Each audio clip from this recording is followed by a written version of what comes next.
Hi, and welcome to the X22 Report Spotlight. Today we have a returning guest, V the Guerrilla Economist. V is the owner of RogueMoney.net. You can also reach him on Twitter at the Rogue Money. You can tune in every morning and listen to V in the morning, and also on Friday on Rogue Money Radio at 8 p.m. every Friday. And if you need any information, I'll be putting it at the bottom of this video. You can click on any of the links. It'll bring you right over to his stuff. V, hey, welcome back to the X22 Report Spotlight. Hey, Dave, it's great to be back. First of all, folks, anybody's listening, if you haven't subscribed to X22 Report, I recommend you guys smash that subscribe button and just listen in so you can be tuned in to all the awesome work that Dave here does. Just fantastic. And Dave, it's great to be back, man. I'm happy to be here. Happy to be with your family over at X22 Report. And man, all these things that are going on. You got Olympic swimming pools turning green. You got Hillary convulsing. There is so much going on right now. It's unbelievable how much is happening right now. It's incredible, really. It really is. I mean, we can't even keep track of it all, Dave. It's guys like us who are like news hounds, who are on the cusp, on the cutting edge of what's the latest data, what's the latest information coming out. I mean, we get overwhelmed at times, I mean, you and I were just talking right before we got on. It's like, yeah, just want to sit home and eat a sandwich and knock down a cold one sometimes, take a break from it all. Absolutely. Hey, oh, man. Let's start off here. And I mean, everyone, we're all talking about the economy. We see the Fed out there. We see, the U.S. government, the corporate media. They're continually trying to paint this picture that everything is fine. And in the background of all the propaganda, and you look through all the stuff they've been saying, we see other things happening in the economy. I mean, we see GDP, that's declining, manufacturing declining, retail sales down, looks like the housing bubble is popping. And then we hear the global central banks around the world, like in China, Japan, France, Brazil, Colombia, they're all dumping U.S. debt. Mm-hmm. Is this a sign that something is about to happen? I mean, why are these countries dumping the debt right now? Yeah, that's a great question. I think the most serious sign of this whole entire thing, the most serious sign is that the dollar, since 2008, because of TARP, because of Twist, because of ZERP, because of all the bailouts that have been done on Wall Street and all the quote-unquote stimulus, what they've done is they've overstimulated the dollar to the point that it has become a toxic currency that is underlying every single financial instrument that has been chopped up and sold throughout the world as AAA securities.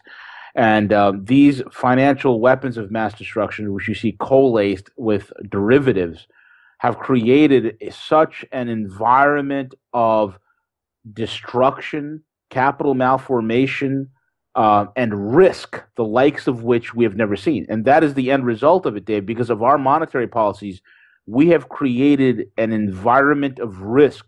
And those that are in the know, certain central banks in certain countries that understand what's going on, certain economists in certain nations who are in charge of certain monetary policies in certain countries that are awake and aware to what is going on, are dumping and getting out of the dollar, and they're doing it at a rapid clip. The only reason, and I really mean this, the only reason why the dollar index hasn't collapsed in onto itself is simply because of pure intervention, manipulation, fraud, and graft. That is the only thing keeping the economy up. It's incredible, Dave, to witness such a thing. You and I have never seen this in our lifetime. No, we have not.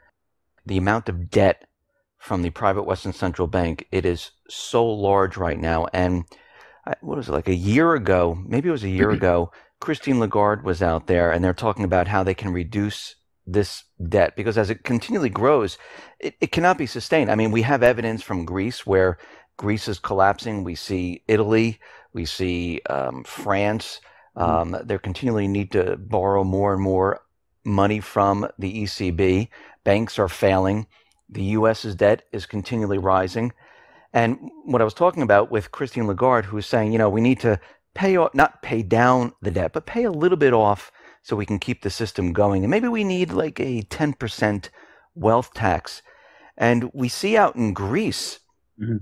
where, they're looking to have everyone register their wealth, movable and immovable assets. And it looks like this is going to go into effect February of 2017. Jeez. And it's looking like they might be the test case to see how this works out. Because it's to me, it's looking like, all right, cash under the bed. I mean, many people are not going to, just voluntarily say, hey, listen, I got $100,000 under the bed, but they want that. They want your art. They want your gold. They want everything. And then they want to tax you a certain rate. Do you see this spreading across to other countries? Yeah, 1,000%. The reason for that is this. Southern Europe, and I need people to take a strong, hard look at these Southern European countries. They have always, for a lot of reasons, and for many times throughout many points in history, has served as a beta test to much of the Western world. Recently, we've seen in 2012, 2013, the first bail-in ever to occur, which was in Cyprus. The Cypriot people woke up and they found out 40, 60% of their accounts are gone. We've seen that bail-in, transmuted its way all the way to Austria, where Austrians in a certain bank, I think it was called Hekta Asset Revolution, whatever the name is, they woke up to the fact that a great percentage of their profits or accounts have been pilfered. So we've seen this with bail-ins. We've seen this with negative interest rates. We're seeing how they're floating around. Now, with the whole thing with Greece, it's pretty interesting. They want the Greeks, like what Lagarde said, maybe if we could pay down the debt a little bit. I want you guys to really focus on what you just said. If we could raise the taxes, we can quote unquote pay down this debt a little bit. That's fancy talk. Okay, that's just fancy. That's wishful thinking. That is a smokescreen, Dave, because let's be honest here. Most people, they get their eyes glazed over when you talk about millions, billions, and trillions. These are just words that are thrown around so cheaply that people have no concept of it. So when guys like you, Dave, and myself, and Sean, and all the guys that are out there that are warning about this stuff, and we come out and we say, hey, you know what, your derivative debt is 1.5 quadrillion. That kind of goes over people's heads. And people need to understand that Lagarde, when she says that if we could, increase taxes to pay down just this debt a little bit, that is simply newspeak for we're going to steal your wealth. Because there's no way anybody, by raising any sort of personal taxes by 10% or even 100%, could pay down or even put a dent into the global debt that stands at 1.5 quadrillion. They can't do it. It's a mathematical impossibility. So the question becomes, and that multi-quadrillion-dollar question is, what is this tax really about? Well, it's further wealth extraction. The system is about to collapse. When they say, hey, we want you to register your bank accounts, how much cash on hand you have, if you have any, precious metals, pieces of art, if you, whatever, okay, your pet dog, register all of it, okay? Why? Because this way we have on a ledger what you own, what your quote-unquote net asset is. So when we collapse, and like I said, I've warned about this forever, Dave. I always said when a nation goes broke, its security apparatus goes from looking from threats from without and begins to look for threats from within, okay? And you have to understand this, and people really need to get this into their heads. When an economy collapses in a country, your biggest competitor is really not your neighbor, okay? Your biggest competitor for supplies, for precious metals, for food, for water, is the government itself. Because they are in a race against you to stockpile everything and the kitchen sink. So here it is, and then take what you have. So here's what the Greeks are doing. Give us all this information about you. So when the time comes when we implode, collapse, and or default, or goes into a massive economic downturn, which is only a matter of time, we will come and take what you have because we'll cite national security. Because there's no liquidity anymore in the banks in order to take them, Dave. That's the problem. Because there's no more liquidity, because central banks to this point have been stretched thin. That's why I laugh at people that say, oh, they could just keep printing forever. No, they can't. They can't keep printing forever. So we are reaching very close, Dave, to that mark, this clear line in the sand that I call the monetary climax. Okay, the monetary climax of printing to oblivion. We're reaching that point. There's just no more printing you could do. And now, if you notice this, Dave, first they start rolling out negative interest rates. And as the people are listening to this show, tuning into X22 Report, hearing Dave and I go back and forth, you have to understand there's 13 trillion, that's with a T, $13 trillion worth of government bonds that are just being traded negatively, that are in negative right now as we speak globally. So negative interest rates are becoming a reality. So that is pilfering. That is legalized robbery. Okay? And what has happened in every location where negative interest rates have gone forth? What has happened? Well, people quickly got their money out of the banks. Look in Japan. Vault sales, okay, and safe sales are through the roof. People are buying personal vaults, personal safes. It's going out it's like, gangbusters. It's going, okay. That's how big of a sale there is, and people are taking their yen and their gold and they're stashing it in their own personal vaults. Okay, now the same thing is happening in Europe. So now the Europeans are like, wait a minute, we're rolling on negative interest rates. Only the dumbest of the dumb are keeping their accounts with us. What do we do with the rest of the people? We want to get their wealth too. Well, let's come up with this idea where they have to list every asset and they have to list all their wealth, and then we'll take a portion of that. This is the type of insanity that's happening. It saddens me that many in the West do not have the cojones, the spine, the intestinal fortitude to go up to these bureaucrats, punch them dead in the nose, and tell them to knock it off, get lost, or we're going to break your knees.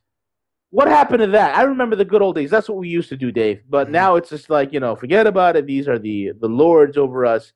And it's crazy as the entire Western world is being transformed into a neo-feudal serfdom. Unbelievable. From what you're seeing right now, do you think the central banks, are they still in control of the economy worldwide, or do you think they're actually losing a little bit of the control of what is happening right now? Oh, they're losing a lot of control. They're losing a lot of control. See, the two weapons that a central bank has is the manipulation of currency and the issuance of credit, right? Mm-hmm. And they have literally, emptied their entire clip of ammunition, of all the financial tricks they have up their sleeve in order to correct, rectify, and fix this economy. There is nothing more they can do. This latest round of this proposal that's being floated around, which will be in effect at some point, which is negative interest rates, that is their latest trick. And they're trying that out. They're all out of ideas. What's happening is that the Western world Western world and fiat monetary policy is hitting a stone, rock solid wall of gold reality, Dave. And what's happening is, in response to all the paper fraud, in response to all the manipulation, in response to all the dishonesty, what is occurring is nations in the world that are awake, that are astute to what is going on, are reverting to a hard asset physical economy, with gold being the center focal point of all medium exchange and valuation. So in that type of a realm, the fictitious paper empires of the West, which have no gold, which have nothing to offer in this, and they have no real physical economies except for a handful of countries, they're at a loss. There's nothing more that can be done except manipulate, warmonger, rattle sabers, continue to extract the wealth of the population, at the same time beg to be part of the table, beg for a position at the table of what Russia, China, and the rest of the world is building. That's the reality that that Western central bankers are waking up to. Do you think the U.S. government, the central bankers, the Fed here, are they prepared with backing this next currency with gold, or do you think the dollar won't be the next currency? That's a great question. There's a lot of stipulations, rumors. My good buddy Bix has Bixware. He has his theories on the Matsushida's gold and there's hidden gold, this, that, and the other. Um, my personal take on it is what's going to happen with the U.S. Well, there's going to be two scenarios playing out. Okay, and one thing that me and Bix definitely agree on is yeah, there are good guys and bad guys. I think the facts are laid bare because if it wasn't for the good guys, Dave, we would not be having the type of information and leaks that we're seeing. Right. So that being said, my philosophy is this: if the good guys in the United States win, I could see them defaulting the debt. I could see them reissuing a new currency, a dollar, but I could see that dollar being silver backed. And I see silver being a very dominant, currency backer for the Western Hemisphere, the United States, Mexico, Canada, and South America, because it's very plentiful here, and it's very valuable as well. I could see that happening. Okay, the bad guys win. I could see the issuance of two types of dollars. I could see a local domestic dollar, and colleagues, guys like Jim Willie, great guy. Jim always talks about it. He calls it the Scheiß dollar, German for poop, right? Right. So a local dollar and an international trade dollar. I've had this confirmed also with sources in Denmark who have claimed to have supposedly already seen it, what it looks like, and the design for it.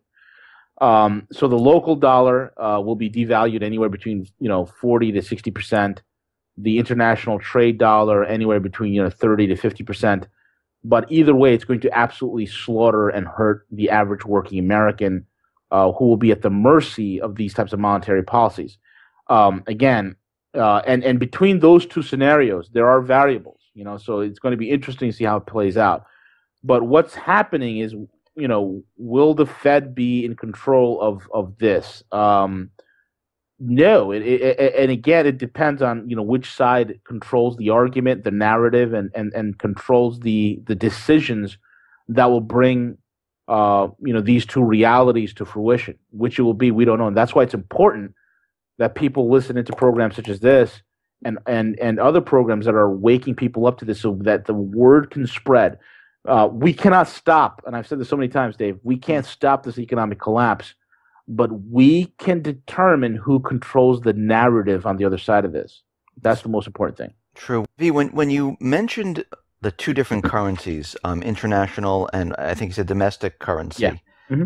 What happened for those people who have, let's say, retirement accounts, who are getting pensions, those people who have savings, who are holding on to the dollar, that have no gold whatsoever, they just have stocks. What happens to that? Well, already look at American retirement systems. They're already in the toilet bowl. They're swirling in the toilet as we speak, right? Pension funds in this country are $8 trillion in the hole. They're all underfunded. The majority of them are underfunded. Like in New York, they're severely underfunded. Their books are cooked. Recently, I was read a great article by Dave Stockman, and my shout out to you, Dave Stockman, for pointing it out. I've been railing against Tesla for quite some time. Number one, I hate electric cars; they suck. Number two, I think Elon Musk is a con man par excellence, and he knows how to get his bread, buttered by somebody else. So I hate Tesla. I hate everything they do. So, and I've come to this realization is because Tesla's not selling cars. Tesla's selling carbon credits. Tesla's practically giving their cars away. Tesla cannot exist if it weren't for government subsidies.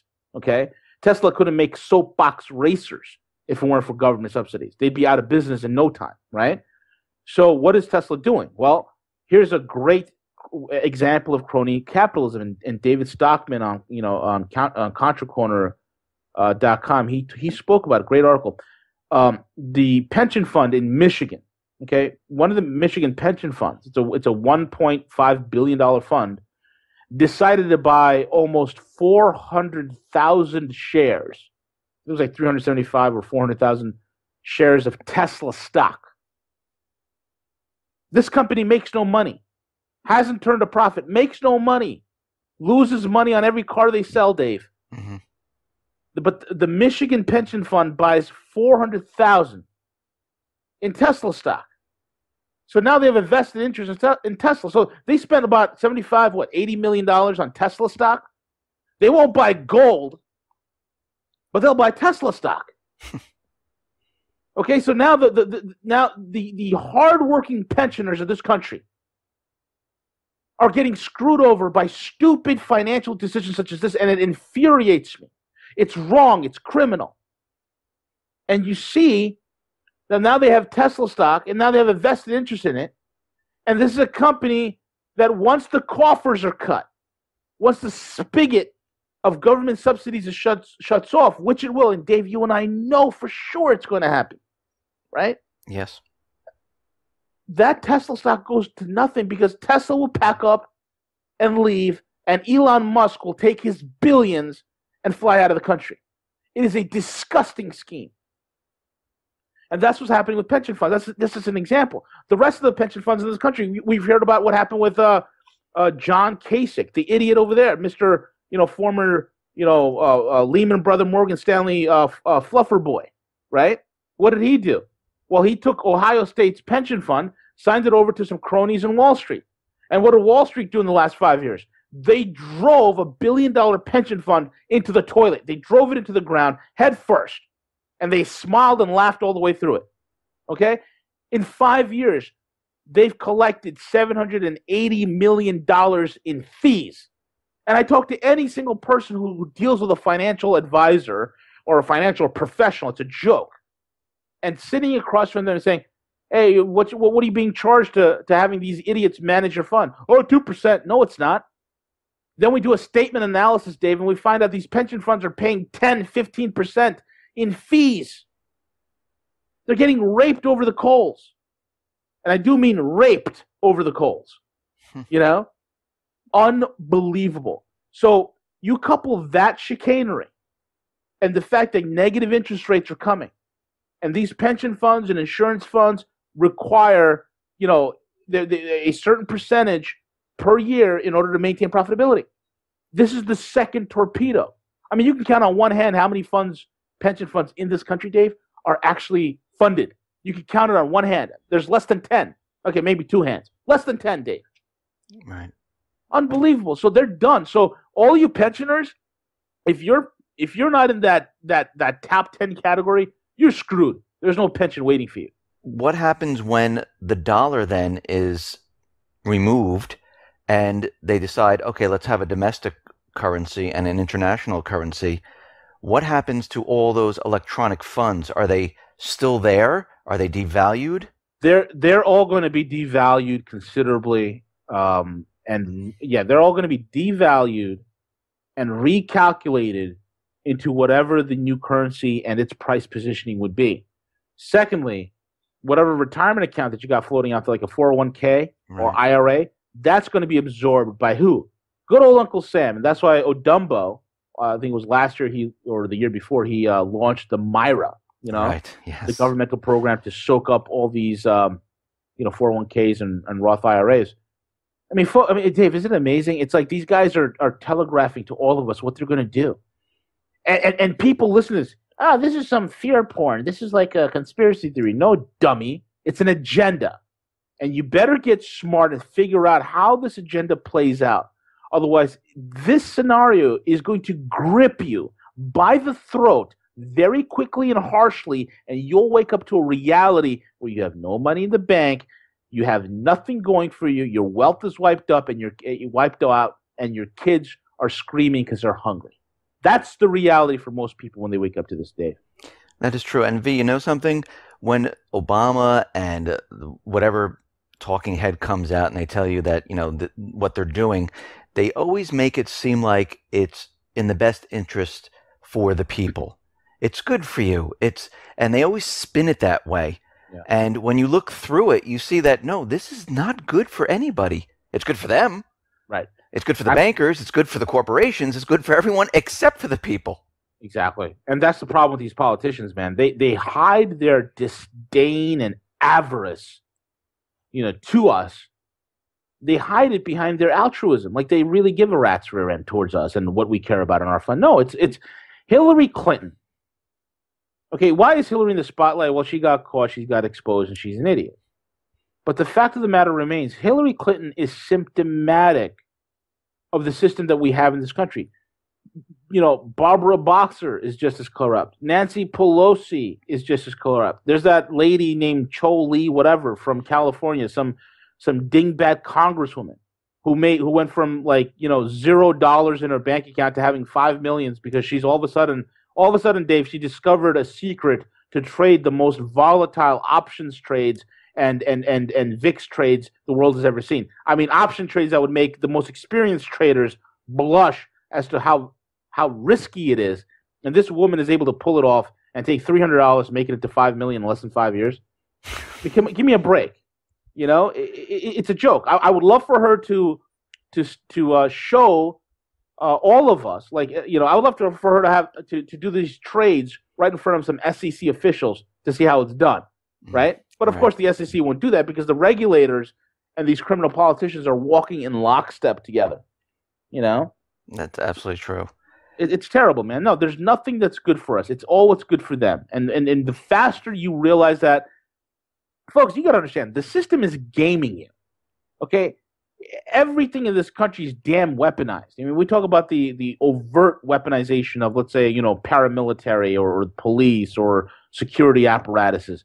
But nobody looks at the fact that you have weaponized banking, which, by the way, is going to be a title of this book that I'm writing, right? Weaponized banking. Okay, nobody looks at that. The banking is weaponized against you. The internet is weaponized against you, right? All these things are weaponized against you. And the faster you wake up to the fact that you can no longer be a passive participant in an active media, but you yourself need to be active and participating and filtering information and finding out for yourself what is real, what is truth, what is not. The faster you do that, the better off you will be. V, I just wanted to switch gears here, and I just wanted to talk about the Middle East for a sec. Sure. We know Russia, they've been bombing the Islamic State like crazy. Now they're using an air base in Iran. Yes. And they're just, the territory of the Islamic State is shrinking down to nothing. Oh, yeah. These guys are shaving off their beards, putting on burqas, and hightailing it out at any available opportunity. The Russians are doing a fantastic job. Bashar al-Assad's forces are doing a fantastic job. Hands off to them. People who call Assad a tyrant, a madman, a dictator, this, that, and the other, don't understand Syria. They don't understand anything. I mean, the guy is an Alawite Muslim. He's secular. He's incredibly moderate. Christians, look, apart from my mother's side, come from an ancient Syrian Christian family that was a merchant class. Okay. Christians have been living in Syria. Okay, there's so many Christians living in Syria, hundreds of thousands of them, for thousands of years, no problem, until ISIS showed up. And let's be honest, let's call it ISIS. Mm-hmm. ISIS showed up and creating all this muckety muck, right? So yeah, Putin's doing a great job bombing it. But isn't it funny, Dave, that as the Russians are wiping the floor with him, the U.S. is dropping supplies, quote unquote, for moderate forces in Syria, right? I mean, right. Give me a break. And we know what these supplies are. They're rearming. They're, exactly. It's everything. But China now is getting involved. Yep. Now they're in the picture. They're in the Middle East arena right now. Mm-hmm. Where is all this going? What is the United States doing there? And where is this all going to go? I mean, what's their plan? Well, the U.S.'s plan, okay, you got some neocons and neolibs, which are basically, two turds in the same toilet bowl. Their plans are to create as much ruckus, try to bring us to the brink of war. I don't think these lunatics want us to go into a nuclear type of exchange with the Russians or the Chinese. We'll be wiped out very rapidly. But they want to bring us to that level. Play chicken. We're playing a game of nuclear chicken all over the world. We're doing it in the Middle East. We're doing it in the South China Seas, and these are posturing. And I think, and I'm hoping and praying, and I know that Putin sees this, but at the same time, Putin and Xi Jinping are going to take the required measures to make sure that these idiots in D.C. don't get too happy on the trigger finger. Okay, and right. God forbid launch a nuke or something, or do something stupid. So they're very careful. And also, I thank God that there are good guys in the military that are preventing this from happening as well. Nobody wants a war. It's going to be suicide. It's going to be mass death for the entire world if we go into a nuclear exchange. So there's a resistance to this. And you know what? The good guys, as well as the Russians and the Chinese, have figured out something. And the weak underbelly of this entire globalization, New World Order elephant, Dave, is the dollar. So the more bellicose the U.S. is becoming, the more saber rattling that the U.S. is doing, the key to kill this mad elephant that is rummaging through the forest, eating up everybody's harvests and wrecking all the villages here, is to take a massive gun, load it with a golden bullet, and it's called a de-dollarization gun, and it's going to be pulled by the Russians and the Chinese. And that will be the end of the elephant. And that's what they have to do. They're going to have to kill the dollar before these idiots wind up killing all of us. And that's exactly what's happening globally. And that's what we see earlier on the show when we talked about the dollar dumping. Do you think the U.S. will just back out of Syria and say, okay, we're done here? Because once Russia and now China, that is also now helping the military with Assad, once they remove the Islamic State, what is the purpose of the United States in Syria? They're there now to fight the Islamic State. They're bombing to get rid of the terrorism, when we know this is all fake. But this is their story. This is the tale they're telling the world. Once Russia brings the Islamic State to almost nothing, what does the United States do at this point? Well, you look at the situation in Syria. They can't get involved. They've tried, setting up false flags as a pretext to get involved. If Assad sets off a chemical weapon, then that's the red line, and we're gonna go ahead and get involved. It's a human rights violation. Says one of the biggest human rights violators in the world. So what happened in September of 2013? A chemical weapon was launched. It was these jihadis who have an IQ of 50 were videotaping themselves doing it, and that whole narrative fell apart on Obama's face.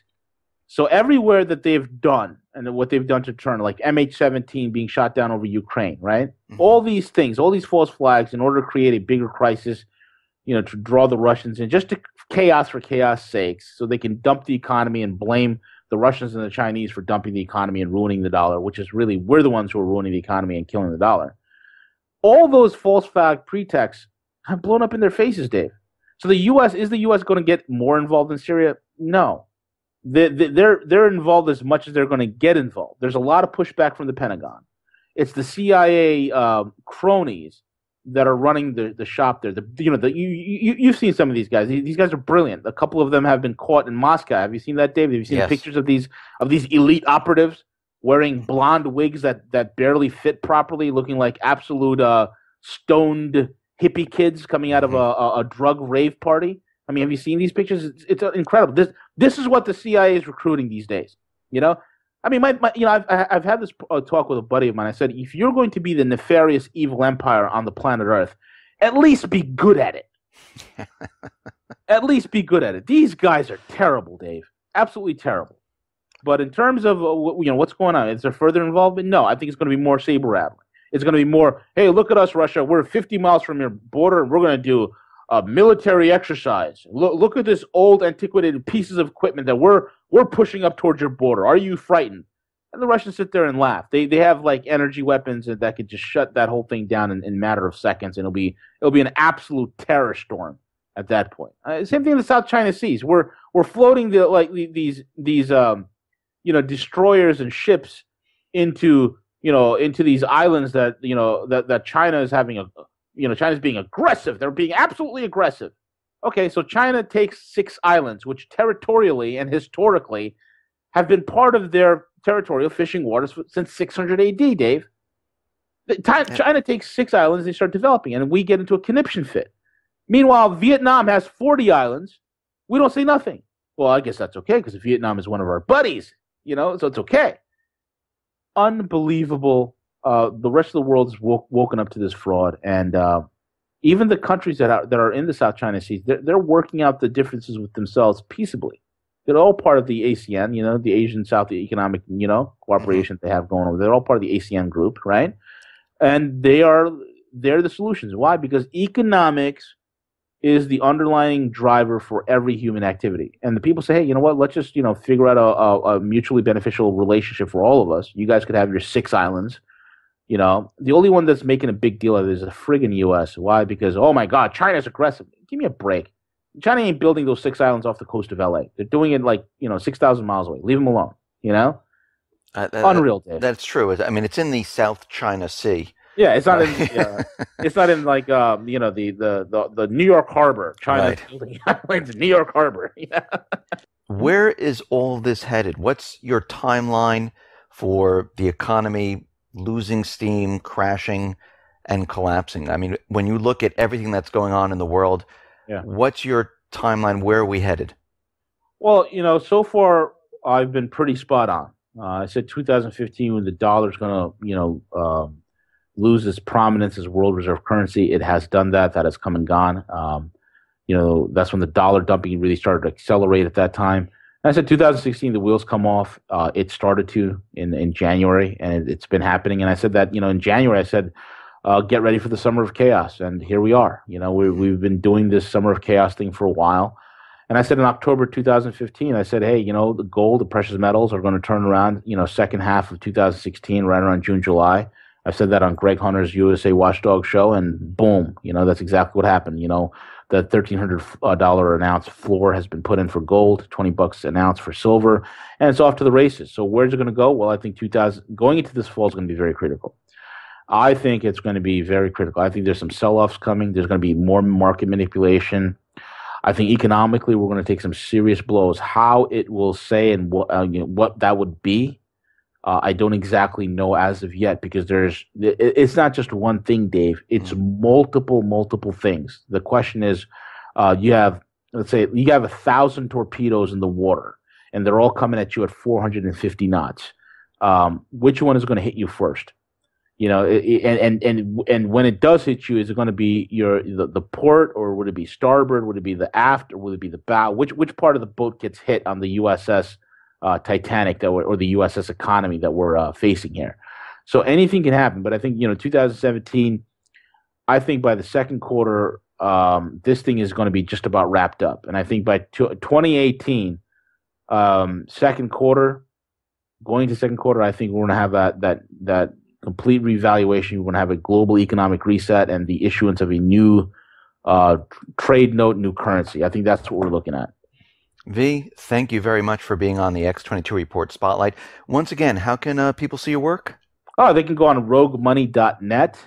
Check out the work over there. You could also check out our YouTube channel, Rogue Money. You could listen to all the shows there. We do our live radio shows. We stream it over there. And our podcast, if you guys have like an iOS device, Apple product, whatever, just go to their podcast app and type in Rogue Money. You'll get all the updated stuff. So every morning we do Mornings with V. Fridays at 8 p.m. we have the Rogue Money radio show. We have guests on. I do my talking. And then every Wednesday at around like 1-2 p.m. Eastern Standard Time, me and Bix, we do Hump Day with Bix and V, which is our hilarious take on the global economy and everything that's happening in the world. V, so that's the best way. V, once again, thank you for being on the Spotlight. Dave, thank you for being on, and all those folks that are listening, hit the subscribe button to x22report.com. I'm a huge fan of Dave, his work, and this channel. So please show your love and support for the work that Dave does. Smash that subscribe button and hit the like button as well. Thank you so much.